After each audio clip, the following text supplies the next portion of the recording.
Hello bells, welcome back to my channel. তো আমাদের বাসায় পরশুদিন একটা অনুষ্ঠানের অ্যারেঞ্জমেন্ট করা হচ্ছে এবং সেখানে আমার দাদু নানু বাড়ির সকলে আসবে, যার জন্য আজকে থেকেই সব প্রিপারেশন শুরু করে দিয়েছে। আজকে আগে বেসিক জিনিসগুলো কেনা হয়েছে, আগে এখানে কাঁচা বাজারগুলো করা হয়েছে, তো এগুলো এখন একটা বাস্কেটে উঠায় রাখতেছে। আগে এখানে ছিল গাজর, দেন 2টা পাতাকপি আমার ফেভারিট, দেন আছে এখানে 2টা ফুলকপি, একটা ঘটকচু, লেবু, টমেটো, আর ছিল চুই ঝাল, খুলনার বিখ্যাত চুই ঝাল।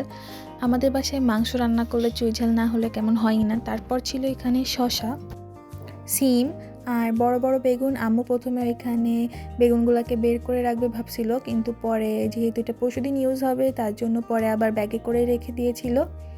এখানে আছে আরও শুকনা মরিচ আর ডাল। পরে ছিল বড় একটা গুড়, আরও 2 প্রকারের ডাল ছিল, পুরা ডালের নাম আমার জানা নাই। পরে ছিল কাঁচামরিচ, তেজপাতা আর নারকেল।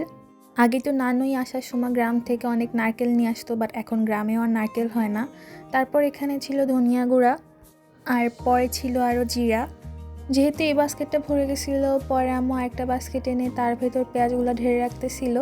যদি এগুলো সবই পরশুদিন ব্যবহার করা হবে, একটা কিছু বাদ থাকবে না। তারপর আম্মু পেঁয়াজগুলোকে খুলে রাখতেছিল, আর আলুগুলোকে খুলে রাখে নাই, কেননা এগুলো সব নতুন আলু, তো নষ্ট হওয়ার পসিবিলিটি একটু কমই আছে। এখানে কিন্তু 4 ভাগে 2 ভাগই বাজার করা হয়েছে, মেইন বাজার এখন হয় নাই। যাই হোক, আজকের জন্য এইটুকুই। Thanks for watching.